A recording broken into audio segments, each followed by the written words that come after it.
introduce yourself? My name is Julia Salzman. I'm an assistant professor in the biochemistry department at Stanford University Medical Center. So I just caught the tail end of your talk that you just gave, and you were on stage with some major dynamos. What do you think the most interesting thing that came out of that moderation was? I think really the question, someone asked a question about whether in this next sort of era in science, whether science will advance mainly by hypothesis-driven or data-driven research. And I think that's really a fundamental question, sort of moving forward, whether the quote-unquote scientific method is dead or whether it's still alive and kicking. I think that's a really important question for us to answer and deal with as scientists. Do you have an opinion on that?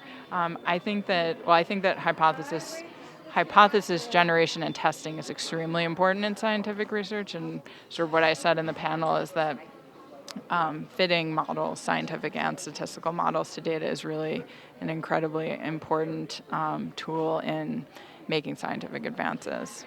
So what does that mean for the layperson? That means really sort of formulating and being precise about what we believe about any system in biology. So what we believe about what our DNA does, being able to really precisely state what it does and then make predictions about what our experiments outcomes will be based on what we believe DNA, for example, to be doing.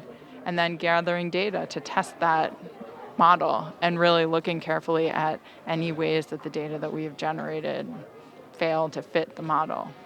So do you think that it's mutually exclusive? In other words, can you use data and hypotheses together? Yeah, I mean, certainly. Well, first of all, data is essential to testing hypotheses in my mind. And I think another thing is that you can use huge amounts of data to sort of generate hypotheses. You don't have to sort of think of hypotheses necessarily purely by pondering all possible biological mechanisms. You can use data to help inform the kinds of things that you want to test as a scientist. What relevance does this have outside of the ivory tower? I think it has really important implications for the way that we treat and monitor disease. There's really interesting work that has come out of Stanford and other universities that, for example, in cancer show that you can use some of these new technologies and massive data to be able to monitor the stage of cancer's progression in some cases. It's very early days, but in some cases, monitor it using a blood test, which is a huge change in the way that people think about sort of monitoring the clinical outcomes in cancer. And I think there's a huge promise in that area of early diagnosis, potentially. I mean, that's something that we all hope for, and certainly monitoring.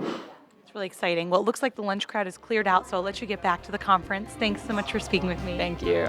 This is Behind the Scenes with Haley.